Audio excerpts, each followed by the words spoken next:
eres el candidato de mujeres y hombres afligidos por abuso de las autoridades. Expreso mi compromiso de reformar el poder. Compañeros, nuestro candidato ha fallecido.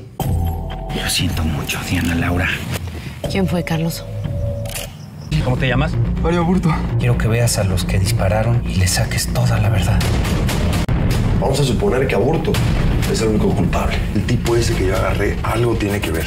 Este sí que se le parece. De la esperanza a la tragedia. La historia del Colosio. 23 de marzo de 1994. El reloj marcaba las 17:12 horas en Tijuana, México. Luis Colosio sonreía, saludaba y se abría paso entre la gente que se amontonaba para entregarle una carta, saludarlo, abrazarlo o simplemente verlo. Sonaba la canción de La Culebra en medio de una multitud celebrante cuando el sonido de los disparos transformó las ovaciones en gritos de terror. Alguien le había disparado a Colosio, el candidato presidencial del Partido Revolucionario Institucional. Desde su partida, Colosio ha sido referente del priismo nacional, de la renovación y el alcance del partido afuera de las oficinas y a ras de tierra. El caso Colosio consternó a un país entero que mantuvo este triste hecho en la memoria, constantemente pidiendo respuestas. Han pasado ya 30 años desde esa tarde en Lomas Taurinas en Baja California y la pregunta aún persiste. ¿Quién terminó con la vida del candidato que reformaría al partido eternizado en el poder? ¿Tiene algo que ver el expresidente Gortari? Intentaremos dar respuesta a todas estas preguntas. ¿En dónde? En el video de hoy de Historias de Famosos.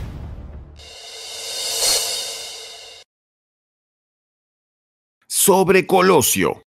Luis Donaldo Colosio Murrieta, nacido el 10 de febrero de 1950 en lo que hoy se conoce como el estado de Sonora, México.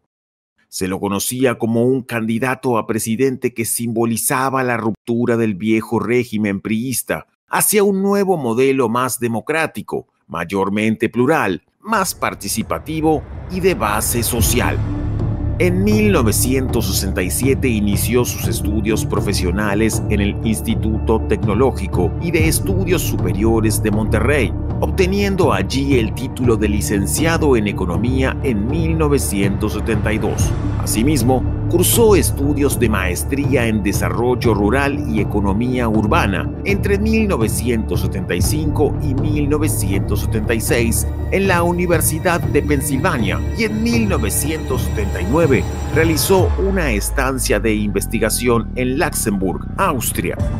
En 1980 se desempeñó como profesor de economía en el Colegio de México en Monterrey, la UNAM y la Universidad Anáhuac. En esta última institución conoció a Diana Laura Riojas Reyes, con quien se casó en 1982. De este matrimonio nacieron dos hijos, Luis Donaldo en 1985 y Mariana en 1993.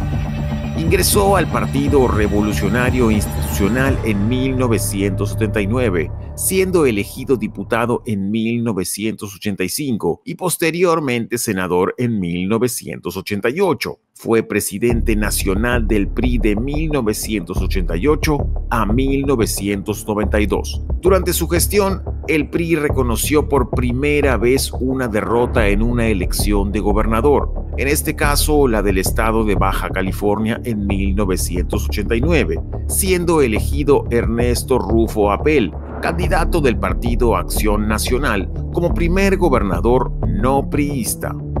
Llamado por el presidente Carlos Salinas de Gortari a formar parte del gabinete presidencial el 13 de abril de 1992, Luis Donaldo Colosio se convirtió en secretario de Desarrollo Social en sustitución del candidato a gobernador de Veracruz, Patricio Chirinos Calero. Colosio participó activamente en la sucesión presidencial de Salinas, junto con dos fuertes aspirantes, Pedro Aspe Armella, secretario de Hacienda, y Manuel Camacho Solís, jefe del Departamento del Distrito Federal, quien rompió las normas no escritas de la sucesión presidencial en México al negarse a expresar públicamente su apoyo a Colosio, que fue postulado como candidato a la presidencia de la República el 28 de noviembre de 1993. Es la hora de reformar el poder, de construir un nuevo equilibrio en la vida de la República. Es la hora del poder del ciudadano. Es la hora de la democracia en México. A la corrupción y a la impunidad. El gran reclamo de México es la democracia. El país quiere ejercerla a cabalidad.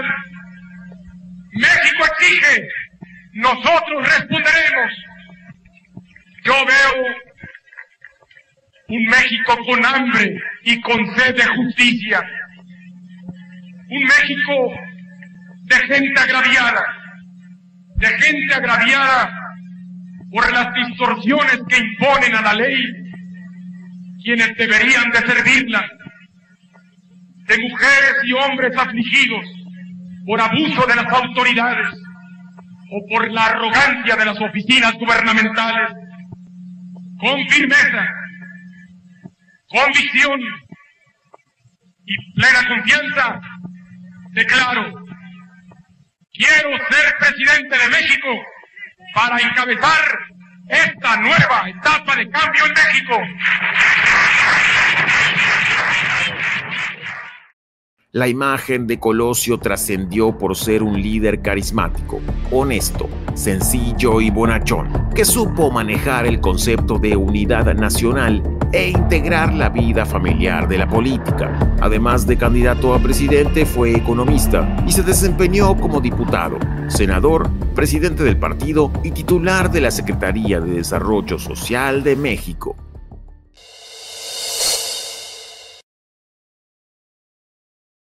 El evento de Tijuana. Colosio era visto en aquellos años como el único político que podía hacer prosperar al país, además de que sería quien sucediera a Carlos Salinas de Gortari como el próximo presidente de México. Era muy querido por la gente. Recordemos este nombre porque volveremos a hablar de él más adelante.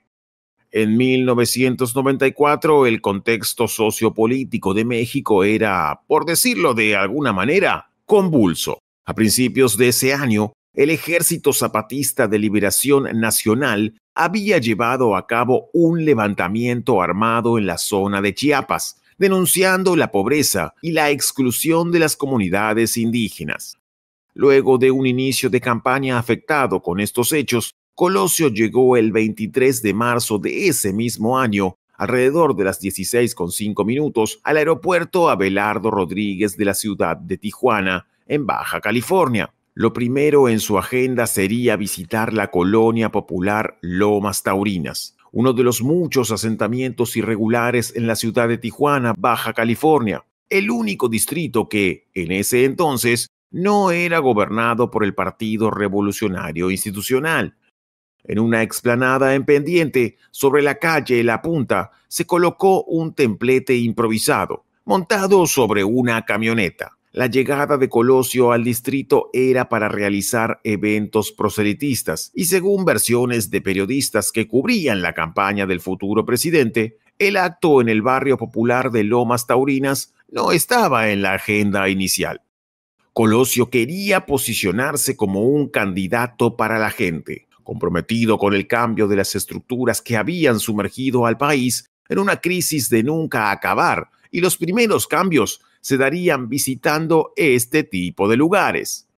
Aproximadamente a las 4 de la tarde, el candidato Colosio estaba llegando a la explanada de la colonia de Lomas Taurinas, para así ofrecer un discurso a más de 4,000 personas. Sin demasiada seguridad, el candidato sonreía, saludaba y se abría paso entre la gente que se amontonaba para entregarle una carta, saludarlo, abrazarlo o simplemente verlo.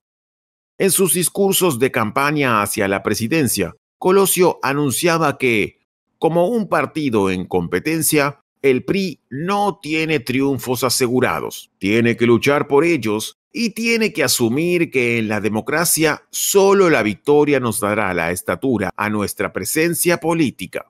Para entonces el PRI estaba perdiendo en intención de votos en estados que siempre estuvieron asegurados.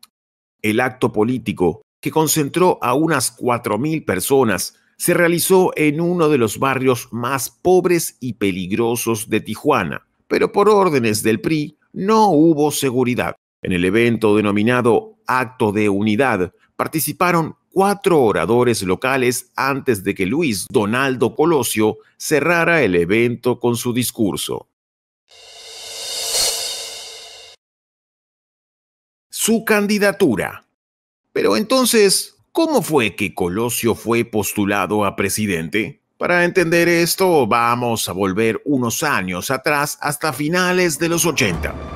Antes de la década de los 90, era costumbre que quien fuera el secretario de gobierno fuese luego designado como candidato a la presidencia mexicana para los siguientes 6 años. Cuando Carlos Salinas de Gortari ganó la presidencia en 1988, había una gran sospecha de que había fraude electoral y que en realidad había sido Cuauhtémoc Cárdenas el ganador de la elección. Con esa polémica como antecedente, para el siguiente gobierno se evitó esto, pues quien se perfilaba como candidato presidencial era Manuel Camacho Solís, quien entonces era el jefe del Departamento del Distrito Federal y muy cercano colaborador del presidente Salinas. Luis Colosio también estaba cerca del presidente y se desempeñaba entonces como secretario de Desarrollo Social, cargo al que llegó el 13 de abril de 1992. Antes había sido diputado federal y presidente de su partido, con tan solo 37 años, lo que lo convirtió entonces en el dirigente más joven de la agrupación política. La candidatura de Colosio se dio en un destape. Esta era la forma en la que se conocía el procedimiento por el cual se daban a conocer los futuros candidatos durante los gobiernos priistas. Alrededor de 2 años antes de la elección, se comenzaron a mostrar los nombres de quienes podían llegar a ser los candidatos del PRI, pertenecientes al gabinete de quien estuviese en la posición máxima a nivel nacional. Este llamado destape ocurrió el 28 de noviembre de 1993. Camacho Solís fue designado al siguiente día como secretario de Relaciones Exteriores y Luis Donaldo Colosio era el candidato a la presidencia del PRI, el partido en el poder y que había gobernado por cerca de 70 años hasta ese momento. El 8 de diciembre de 1993, Colosio tomó protesta como candidato presidencial del PRI en la Convención Nacional Ordinaria del mismo partido, en el que se pronunció un discurso que comenzó señalando que el futuro de niños y jóvenes estaba en sus manos. Acepto con el entusiasmo de un hombre de partido el apoyo que ustedes el día de hoy me brindan. El que me brindan líderes, dirigentes, militantes y simpatizantes del Partido Revolucionario Institucional para mi candidatura a la presidencia de la República.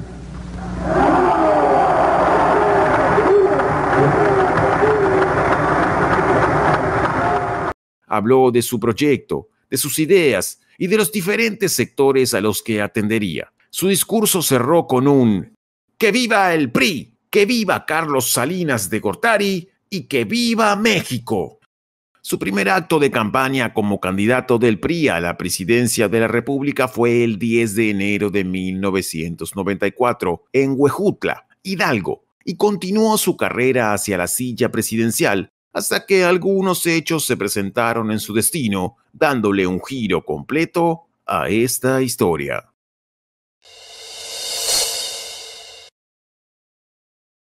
Su fallecimiento. A las 17:08 Colosio bajó del templete y se dirigió a pie a su camioneta rodeado por una reducida escolta personal. Minutos más tarde, cuando Colosio había caminado unos 13 metros y medio de la explanada, uno de los asistentes al evento penetró el cerco de seguridad, puso un revólver Taurus calibre 38 cerca del oído derecho del candidato y disparó. Un segundo disparo alcanzó a Colosio en el abdomen, quien cayó al suelo inconsciente, sangrando de la cabeza, fruto del primer disparo. En medio de la confusión, el grupo de seguridad capturó a un hombre de 23 años, de complexión delgada, tez morena y pelo rizado, vestido con pantalón de mezclilla y una chamarra negra. El personal de seguridad de Colosio se encargó de levantarlo y llevarlo a emergencias. A las 17:20, el candidato ingresó inconsciente al área de urgencias del Hospital General de Tijuana. Según se dijo públicamente, se realizaron diversas maniobras encaminadas a tratar de salvar la vida del candidato, pero médica y clínicamente era imposible por la gravedad de la lesión en la cabeza. No obstante, todos los esfuerzos humanos y médicos que se realizaron fueron en vano. Colosio falleció a las 18:55 horas de aquel día. El asesino solitario. El asesino solitario, como llamaron al principal sospechoso, fue quien accionó el arma quitándole la vida al candidato con 2 disparos, uno de ellos directamente a la cabeza, que resultó fatal. Mario Aburto Martínez, de 22 años, originario de Michoacán y radicado hacía 8 años en Tijuana, fue detenido inmediatamente por quienes rodeaban al candidato en el momento del hecho y fue puesto a disposición de las autoridades. Martínez, presentado a la prensa en los días posteriores de haber terminado con la vida de Colosio, lucía un corte de pelo militar y no tenía los hematomas en su cara sufridos el día que le quitó la vida al entonces candidato presidencial. Además, aparentaba estar más obeso, lo que desencadenó una serie de rumores sobre la autenticidad y posible reposición del verdadero autor del hecho. Aunque había muchas dudas, teorías, inconsistencias, especulaciones y hasta versiones que señalaban la existencia de una conspiración de Estado en el caso Colosio, el gobierno mexicano concluyó que Aburto Martínez fue el autor material e intelectual del magnicidio. Y de hecho, este se declaró culpable, aunque muchas personas consideran que no fue él, sino que se trató de un plan armado para el entonces presidente Carlos Salinas de Gortari.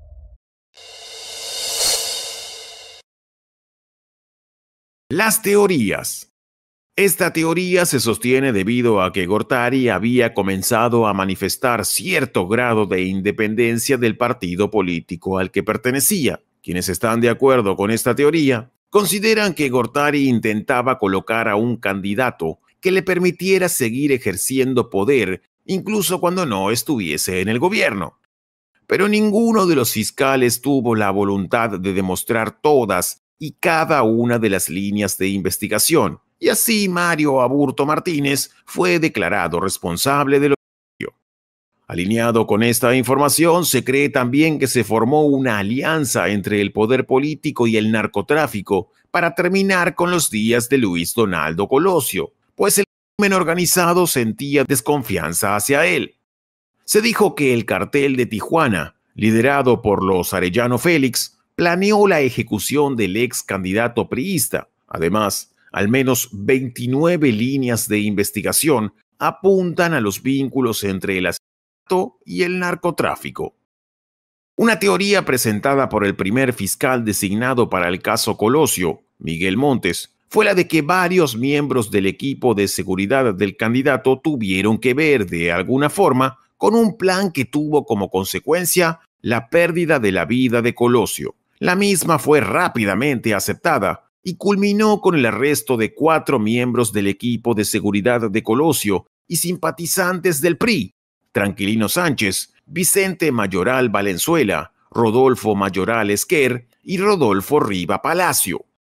aunque en julio de 1994, al no poder sostener la culpabilidad de los miembros del equipo de seguridad del candidato, Montes se retractó y presentó oficialmente la teoría del asesino solitario, después de la liberación de los acusados por falta de pruebas. Finalmente, y luego de este acto público ante medios de comunicación, renunció a su cargo.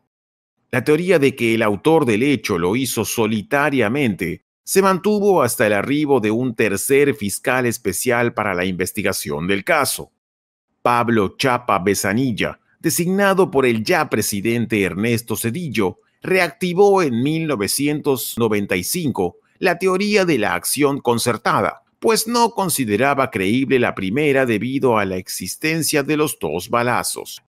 En efecto, parecía improbable que Martínez hubiera disparado en dos ocasiones, primero el lado derecho del candidato en la cabeza y por segunda vez en la cavidad abdominal izquierda. Fue entonces cuando se trajo ante la justicia a Otón Cortés, quien aparece junto al candidato en el video difundido, acusado de efectuar un segundo tiro en el abdomen por 3 testigos que posteriormente se retractaron.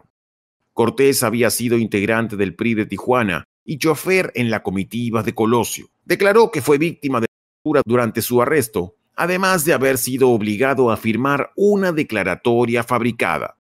Salió libre del penal de máxima seguridad del Altiplano el 7 de agosto de 1996, luego de que el juez Jorge Pardo Rebolledo lo absolvió del hecho al determinar que no existían pruebas de su participación. Después de la liberación de Cortés, la teoría del complot se fue diluyendo con el tiempo, quedando preso únicamente Aburto, imputado con ambos tiros ante la incredulidad del público nacional. La reapertura del caso. El único acusado del magnicidio, Mario Aburto Martínez, se encontraba enfermo y desmejorado física y anímicamente en la cárcel federal de Guanajuato, desde donde ha solicitado que su caso se reabra. La petición de reapertura del caso fue presentada por los abogados de Mario, que han solicitado la intervención de la Comisión Nacional de los Derechos Humanos por considerar que hubo violaciones a las garantías del inculpado, quien fue sometido a tortura para que se declarara culpable de terminar con la vida del candidato, que asegura Aburto nunca cometió. Mario quiere contar a viva voz cómo fue que terminó siendo inculpado de terminar con una vida que él asegura que nunca hizo y cómo fue que el Estado mexicano lo utilizó para ocultar al verdadero responsable de la pérdida de vida de Colosio. Entonces ya cuando estábamos adentro nos metieron a un cuarto, cuando nos llevaron a la PGR, ahí nos desnudaron. Nos desnudaron y mi hija pues estaba... mi hija estaba chiquita, tenía como 8 años y ya ellos nos dijeron, si no se quitan la ropa, hasta los vamos a dejar aquí. Entonces nos quitaron la ropa y se estaban burlando. Alguien traía una cámara que estaba sacando fotos. Necesitamos que todo el mundo sepa todo el daño que la PGR nos causó, y para mí ha sido muy difícil crecer y tener una vida normal, porque yo crecí con el miedo de que ellos vinieran y nos mataran. Cuando estaba en Tijuana y me llevaron a torturar a la zona del río, en tantas horas de la madrugada, el gobernador de Sonora, Mario Fabio Beltrones, junto con agentes de la Procuraduría General de la República, entre ellos el comandante Raúl Zaparra, me empezaron a torturar y me dijeron que estaban torturando también a mi mamá y a mi hermanita de 8 años. Y me mostraron fotografías desnudas de ellas y dijeron que las iban a violar y después las iban a matar. Que bien pudo haber venido desde las altas esferas del poder. Yo no le quité la vida, pero ¿cuándo le ganas al gobierno? Si ellos dicen que fuiste tú, pues fuiste tú, y no hay forma de decir que no. Y mientras aquí me estoy acabando la vida por algo que ni yo estoy seguro de que haya hecho. Esas fueron las palabras de Aburto desde la prisión. Finalmente se decidió que Mario siguiera en prisión hasta cumplir los 45 años que se le habían dado en su primera sentencia.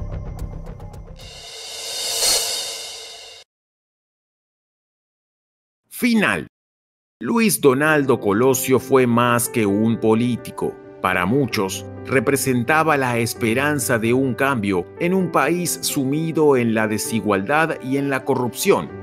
Su lamentable partida de este mundo marcó un antes y un después en la historia de México. Dicen algunos especialistas que aquel 23 de marzo de 1994, el país entró en un proceso de violencia que todavía no parece tener fin. A más de 30 años del magnicidio, las preguntas persisten. ¿Qué ocurrió realmente ese día? ¿Fue un acto de un asesino solitario o una conspiración? Y detrás de todas estas dudas se encuentra la vida de un posible inocente que aún continúa en prisión. Algo que, si las nuevas investigaciones confirman las sospechas del público, podrían cambiar por completo su vida. Tan solo queda esperar a que la justicia se haga presente. Y bien, hasta acá el video de la semana. Espero te haya gustado y te pedimos que lo compartas y que nos des tu importante apoyo suscribiéndote al canal y dejando tu opinión en la caja de comentarios. Si Dios quiere, nos veremos la próxima semana en esto que llamamos Historias de Famosos.